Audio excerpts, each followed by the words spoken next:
Naval, and Brett Hall discuss questions with David Deutsch. I'm not sure exactly what the podcast is about. I believe it's Naval's podcast, but that's not important. What matters is, of course, the content of this conversation. Here at the Not Even Wrong podcast, we talk about what it feels like to run a hedge fund. So we have David Deutsch's Beginning of Infinity as one of the 4 books that underline our principle stack.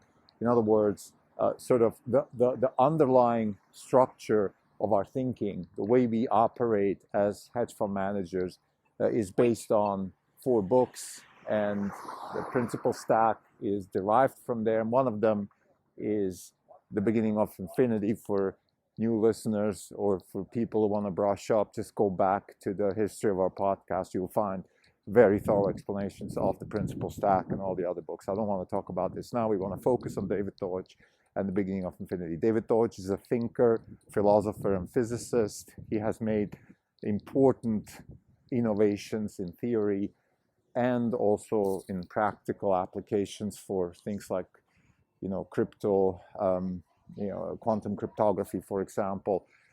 He has, formulated some I would say seminal theoretical concepts that relate to computing, how far computing can take us, where we actually can expect limits, things along those lines. So in terms of epistemology, I think Deutsch is important because he's the contemporary flag bearer, if you want, of Karl Popper. And that's the main reason of this particular conversation. And that's what I want to focus on. So it's about knowledge creation, and what it means for us humans operating in today's world. And this is really what the podcast is about, what our podcast is about. And that's sort of, I think, where we can very neatly connect those concepts and those conversations with the purpose of the Not Even Wrong podcast. So we want to focus on knowledge creation. We want to talk about 4 things. One of them is actually based on a poem by Wolfgang Goethe, Johann Wolfgang Goethe, and that is the poem itself is actually it's an excerpt from Faust, which is a very important book as far as epistemology is concerned. And in that book, the line is something along the lines of, dass ich erkenne, was die Welt im Innersten zusammenhält, Wirkenskraft und Samen und will in Worten nicht mehr kramen. Ungefähr so, also that's roughly what he's saying. And the translation is, I want to understand what keeps the world together in its deepest core. I want to focus on forces and seeds and not waste my time with words.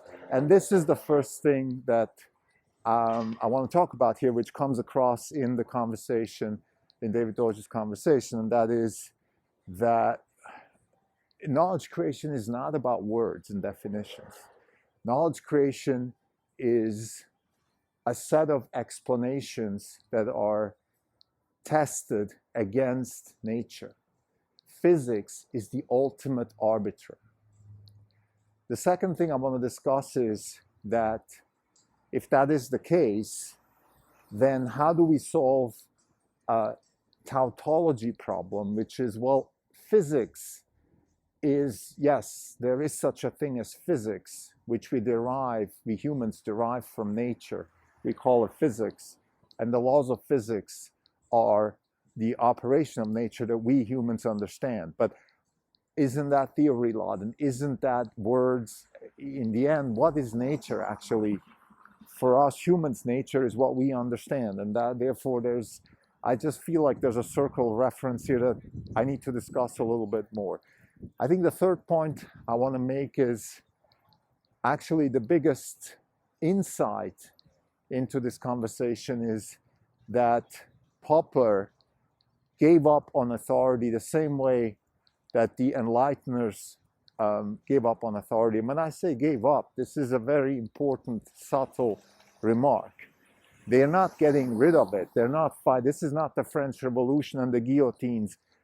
This is a conscious decision to not believe that there is an ultimate truth, that there is an ultimate monarch of truth or a king, the same way that the founding fathers of the United States of America gave up on the idea of a king and tried to replace this authority with something else, and that's what's called the U.S. Constitution, and we've been living like that ever since. The same way we have a walking away from authority, a conscious decision, which is a huge step forward, and in my point of view, the absolute fundamental reason why we had the scientific revolution. Now, the fourth point, and this is the key of the whole conversation, of course, is, all right, we give up absolute truth, we give up, there's no such thing as the king of knowledge or anything like that. So what do we replace it with? And, Deutsch talks about explanations, right? Explanations are things that proliferate throughout the multiverse more than random explanations. And that's a very nice way to look at it. Now, Deutsch himself says, look, we don't know what good explanations are. We have a sense for it. They proliferate, they get copied, but they might still be wrong, and we don't know what the absolute truth is. And my question is really, okay, if we go down that path, how do we prevent nihilism? Nihilism is the inverse of the Deutschian worldview.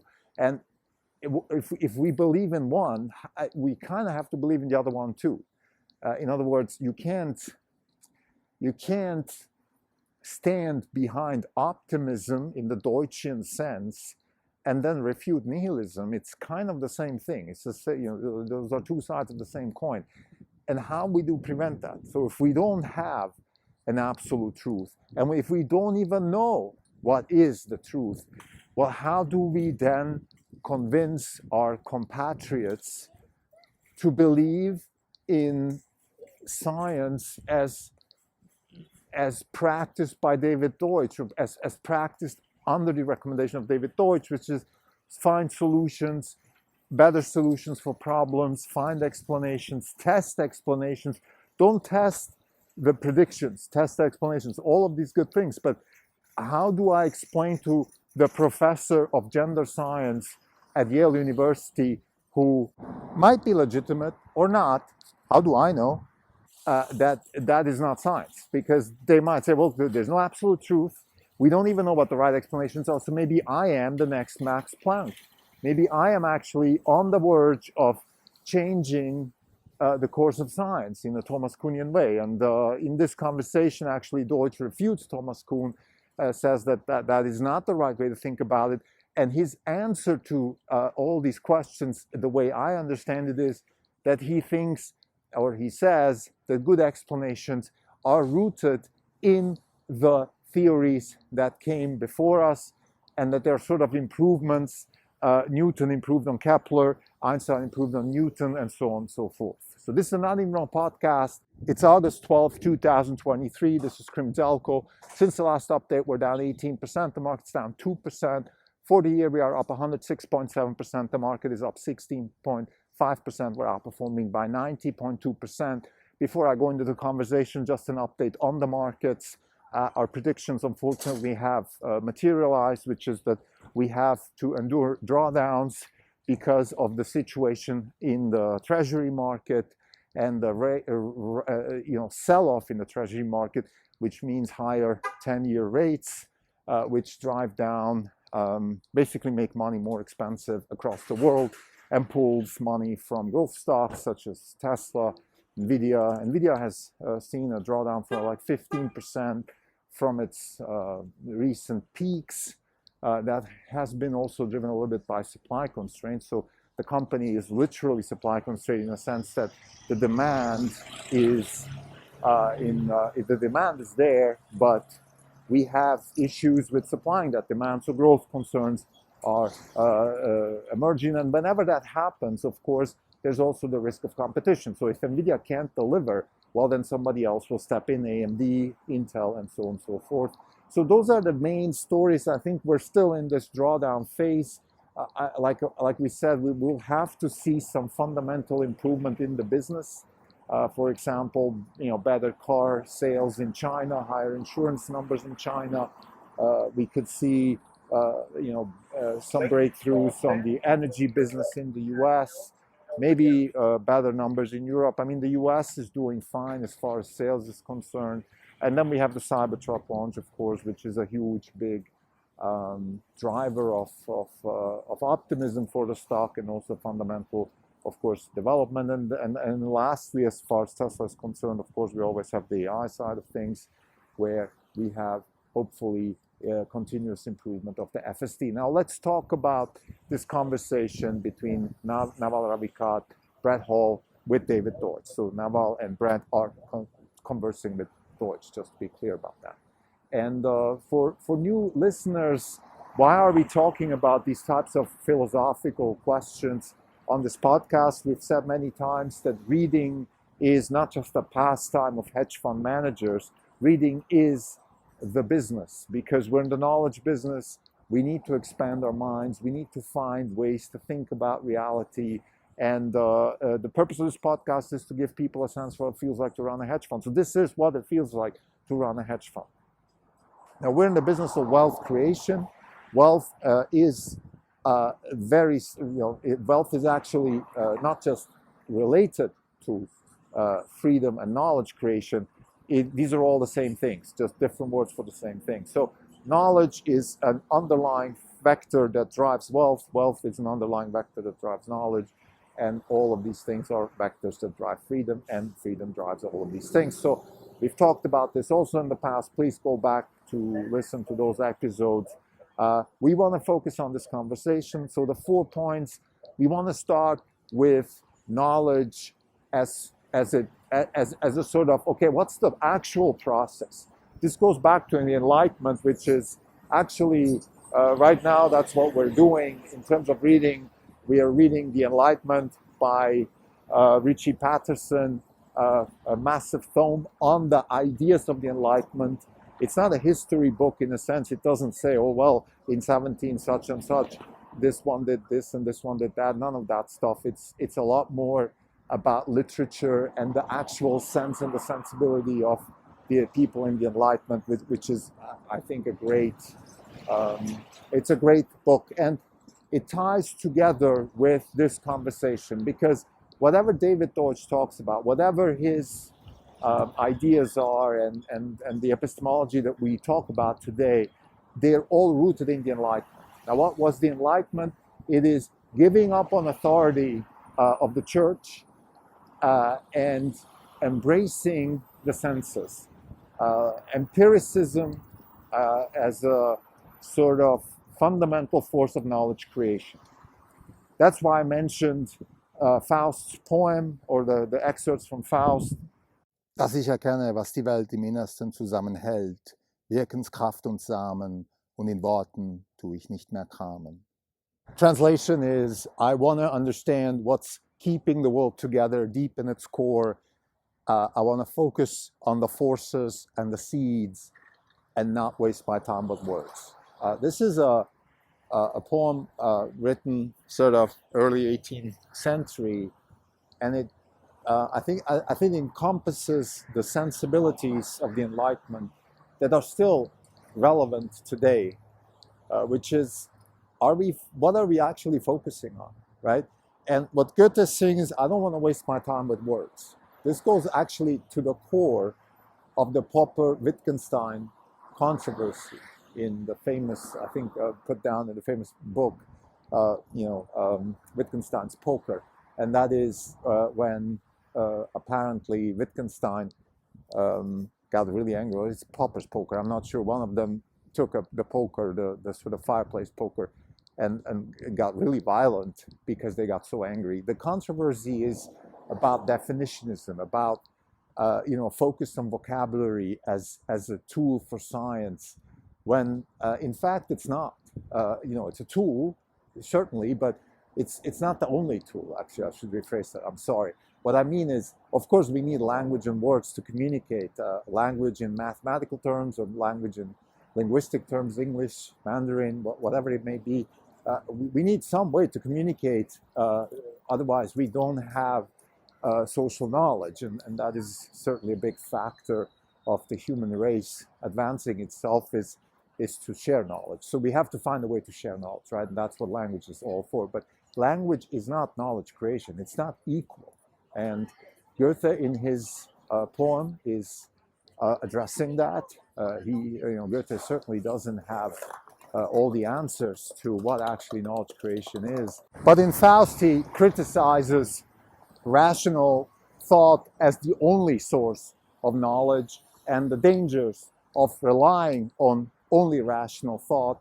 He's also questioning definitionism in his poem, and like any good poet, obviously he's able to, in a very concise way, convey very important messages. But the point is, and this again, it goes throughout epistemology, the history of science. Okay, we don't want to be hung up with definitions. We want to test ourselves against the ultimate arbiter, which is physics and nature. But then the second point I want to make here is the question of the danger of tautology. Because what is physics? Physics is what we call a set of rules that help us understand nature. And the laws of physics are formulated by humans as it pertains to our problems that we have and the necessity to solve them. So we had a problem trying to understand how planets move around space, and then Kepler came up with an explanation that Galilei actually didn't like, because Kepler didn't explain for elliptic movements, and we needed gravity to understand that. And Newton solves that problem with his theory, and then Newton has a problem. For example, why is space black if we believe in a constant size of space and time and things like that? And then Einstein solves that problem with a relativity theory. What Deutsch is saying is that every problem has a sort of a root in the explanation before, and the good explanation is trying to explain certain problems that came out of the explanation before. So there's a certain correlation of explanations, if you will. But back to my problem of the tautology, my point is the following, okay? Like, if everything is theory laden, which I think my explanation of physics is, hopefully brings that point across, that look, even what we consider nature, it's theory laden. Like, we decide what is nature through theory. So where exactly is reality? What is reality? And how do we protect ourselves from a very legitimate fear? And this is the third thing I want to question or make a comment, which is the danger of nihilism, right? If you believe in Deutschian optimism, then you have to also believe in nihilism. These are two sides of the same coin. And nihilism is, well, look, we don't know what the truth is. We gave up on the authority of knowledge, the same way we gave up on the political authority of monarch and God and church. We also gave up on the authority of knowledge. There's no such thing. Okay, but if there isn't, then what is? And what are we trying to achieve? What is the purpose of science?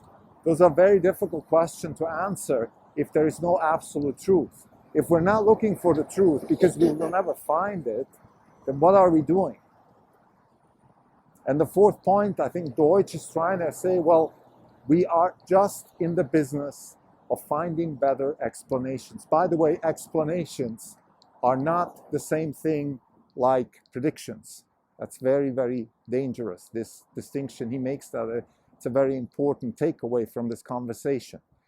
You have an explanation. For example, if my explanation for Tesla doing well is that they have a superior battery technology, this is my explanation.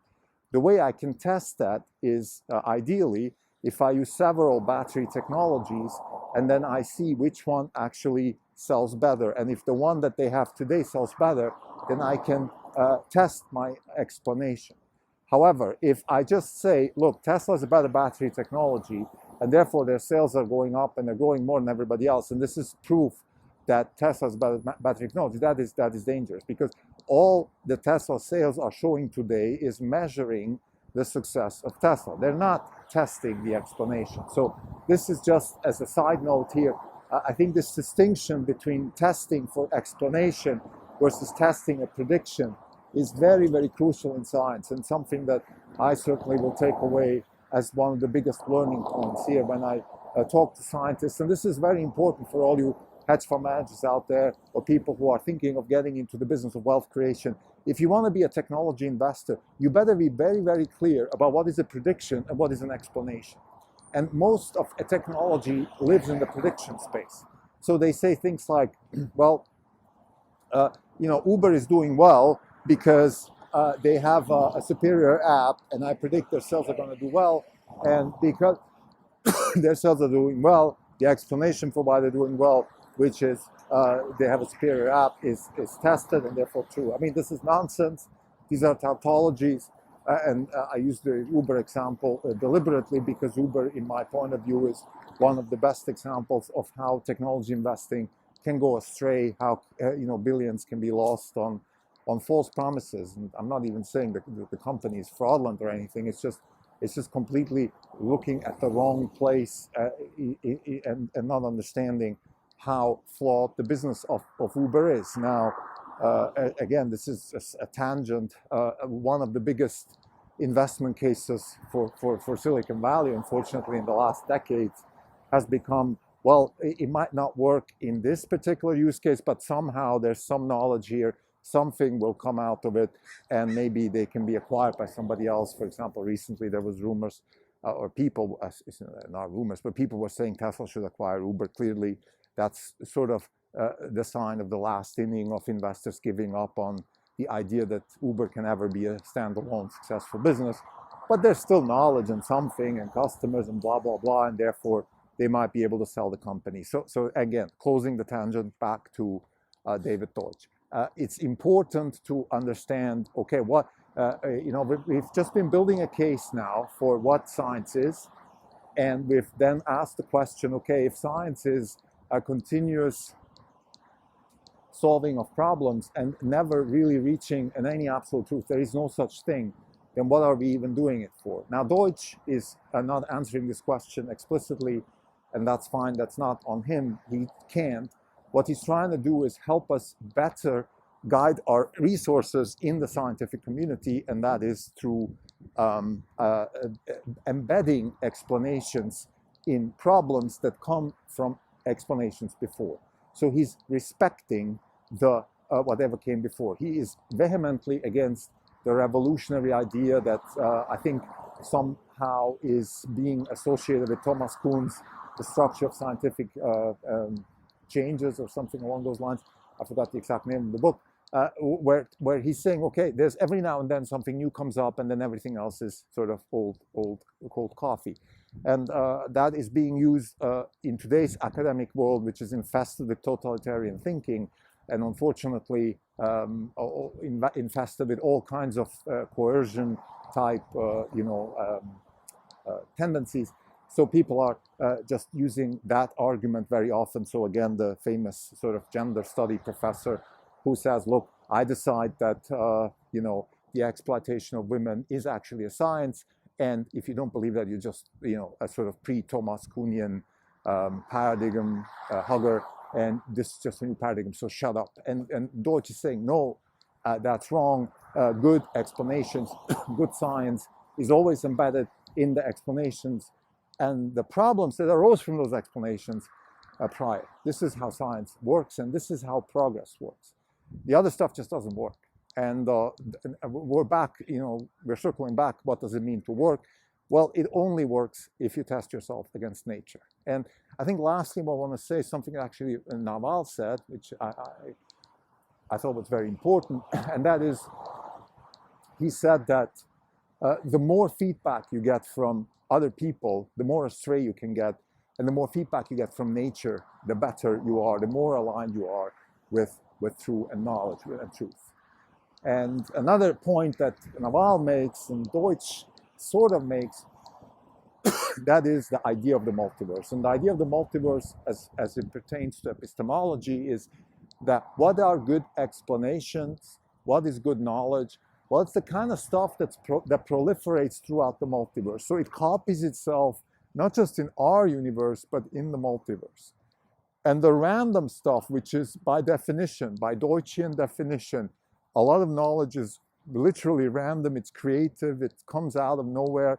So we have multiverses where believing in, maybe alphabetical order of hierarchy is the right way to organize society. That kind of nonsense could pertain if you use enough, violence and coercion. You could potentially have a society that functions like that, but that will not proliferate throughout the multiverse. A society that functions based on gender, ours was like that for a long time, where men rule the world, is not going to proliferate throughout the multiverse. The same way a society that does what we're trying to do today in unfortunately, many universities in the United States, where we're saying, well, okay, fine, we're against gender dominance by men. We're just going to replace that by gender dominance by whatever, other people who have some sort of sensitivity to gender, and those people need to be put in leading positions because they deserve it, or whatever, something like that. So that, of course, is also not going to proliferate. What's going to proliferate throughout the multiverse is what we have in the United States. Clearly, that is a successful model. It survived 250 years since the foundation. And not just that, it's people are desperately trying to copy it and often not able to, but then, of course, they vote with their feet and want to come here and so on and so forth. Anybody who's ever tried to go through immigration at JFK or SFO or, O'Hare in Chicago can attest to the immense demand for citizenship and residence in the United States. So to summarize, conversation with David Deutsch between Naval, Ravikant, Brett Hall, and David Deutsch about epistemology. 4 big points that I take away from that. Number one, we don't want to waste our time with words. We want to focus on nature, and physics is the ultimate arbiter. Number two, if that's the case, then how do we solve the tautology problem that, what is actually nature? Isn't nature theory law in itself?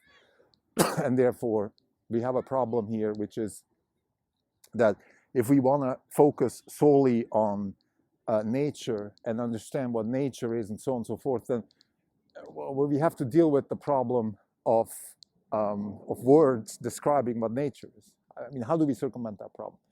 Third, we have a problem that could come out, and I call that nihilism.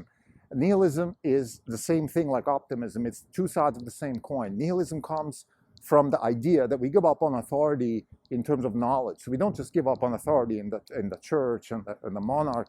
We also give up on the authority of what actually is absolute knowledge. There's no such thing.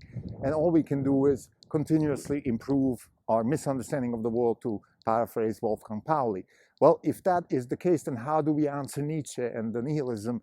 And how do we prevent relativism and all this nonsense that's going on at the universities? Again, I'm just invoking gender studies as one of them. But there's many of those, even in the hard sciences. Maybe string theory was one of those, where we just say, look, who are you to say this is not science? Leave me alone, let me do my thing. This is a tangent now, of course, a big problem of government grants and money printing, and the Bitcoiners have an answer to that problem. But we have to deal with nihilism. We have to deal with a bifurcation of science into nonsense, because if there is no absolute North Star, no guiding truth, well, then what do we have? And I think fourth, good explanations proliferate throughout the multiverse. This is a very interesting way to look at things. Deutsch is saying there's no practical use of that, because you can't really, even if you had a view of the whole multiverse, you wouldn't actually be able to say, well, this is truth because it's proliferating much more than other stuff. It's more likely to be true, but we don't know, and it could be completely wrong. And therefore, the whole idea of having the multiverse sort of as a gauge for what is true and what is not true gets refuted by David Deutsch as well. However, he gives us a little bit of a string to hold on to. What he says is, listen, I can't tell you what's true and what's not true. I can't tell you what is good science, none of that stuff. But what I can tell you is that you want to be building on problems. You want to explain stuff by explaining the problem from the stuff that was explained before. So he's using Kepler as an example. Kepler explains really well how planets work.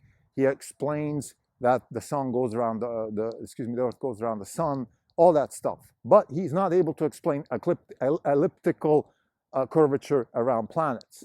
And that's a problem. Galilei doesn't like his explanation because he's like, the stuff is elliptical, and why is it? And they just don't have an explanation until gravity comes along. Newton solves that problem. So that's a good explanation because it's hard to vary. It helps solve a lot of problems, but it particularly helps solve a problem that was there before. And then Newton has a problem with the black sky. Well, if the Newton worldview persists, the sky should really be white, not black. And then Einstein solves that problem. So that's kind of I would say, I want to leave it here because it's again, it's like typical David Deutsch. It's optimism, it's hope. We have a line of sight of what actually works. We don't know what it's absolute, but we don't know in relative terms. Let's say if I have a theory now, if I can explain, for example, at Orange Capital Partners, we believe we have a better theory of how to create wealth. We believe in iteration. We believe in the necessity to be able to iterate fast at low cost, to error correct at low cost. Those types of companies have a better chance of creating wealth. It's a better explanation than maybe an explanation 20 years ago, which was you have to create a monopoly with software and then reap the benefits, or 50 years ago, the Warren Buffett worldview, which was you just create products and push everybody out of the market and dominate the retail channel and do some advertising and blah, blah, blah, and then you dominate the world. That was sort of how US corporations grew in the 50s and 60s. Today it's different. Today it's all about rapid innovation through iteration and low cost of error correction. Thank you.